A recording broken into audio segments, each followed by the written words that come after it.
में बताई जाती हैं सोशल मीडिया के ऊपर। तो अगर आप मेरे जैसे मतलब नालायक किस्म के इंसान है तो मैं तो खाली थोड़ी बहुत उर्दू ज़बानी कुछ जानता हूँ, लिख पढ़ सकता हूँ। तो अगर मेरे से ऊपर थोड़ा आपको जाना है, आप अंग्रेज़ी ज़बान सीखेंगे तो इसका मतलब है आप दो ज़बानें सीख जाएंगे। ज़बान जितनी भी आप सीखोगे, और आजकल ज़बान सीखना कोई मुश्किल काम नहीं है। वैसे तो 1 साल का नुस्खा, लेकिन आप थोड़ी ज़्यादा जान मारो तो 3 महीने में भी सीख सकते हो, 6 महीने में भी सीख सकते हो। उसके लेवल्स होते हैं मुख्तलिफ। तो ये सारे जो वीडियो मैं बना रहा हूँ उस एक मैं आपके साथ वाक़या और शेयर करता हूँ। अभी यहाँ से थोड़ी फासले पे मैं आ रहा था, 2 बच्चे थे। एक बच्चा था 14 साल का। कितने बच्चे थे? 2 बच्चे थे। एक बच्चा था 14 साल का और दूसरा बच्चा था 10 साल का, शलवार कमीज़ में। ठीक है।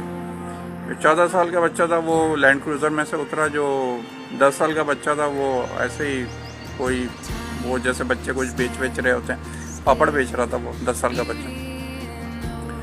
जो 14 साल का बच्चा वो कहता है कि यार ये तुम ऐसा करो, मेरे पास अगर वो जायज़ होता या इजी पैसा होता मैं तुम्हें फंड्स ट्रांसफ़र कर दूँगा। वो बच्चे आपस में मजाक कर रहे थे।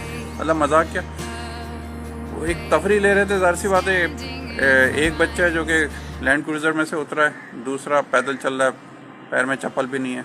तो मामला क्या है, हैव और हैव नॉट्स, ये 2 चीज़ें हैं दुनिया में। मैं सिर्फ समझाने के लिए बता रहा हूँ। अब ये जो 20 साल की लड़की है, अगर आप किसी से मतलब रिस्पेक्ट मांगोगी या इज़्ज़त मांगोगी तो आपको ये मिलेगा। इसको क्या बोलते हैं? ठेंगा। आपको अपनी जो वैल्यू है लाइफ में वो बढ़ानी पड़ती है। ये मैं बाद में हर शख्स के लिए बता रहा हूँ। ये जो अगला एक दिन है ये गुजरेगा, ये जो अगला 1 घंटा है गुजरेगा, बिल्कुल गुजरेगा। आप यूट्यूब से अंग्रेज़ी सीखो या ना सीखो, अगला 1 घंटा गुजरेगा, अगला 1 दिन गुजरेगा नहीं गुजरेगा।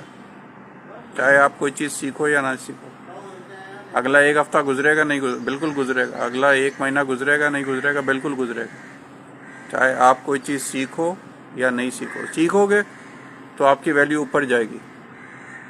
Sharpen your saw. नहीं सीखोगे तो वैल्यू आपकी जहाँ पर आप हो वहीं पर रहोगे और लोग आपके साथ हंसी मजाक तफरी करते रहेंगे। तो ये वैसे खैर वो दोनों बच्चे थे, मुझे तो मैंने उन दोनों को देख के दुआ की। सच्ची बात है, जो जिसके पास लैंड क्रूज़र है मैंने उसके लिए भी दुआ की, और जिसके पास चप्पल नहीं है मैंने उसके लिए भी दुआ की।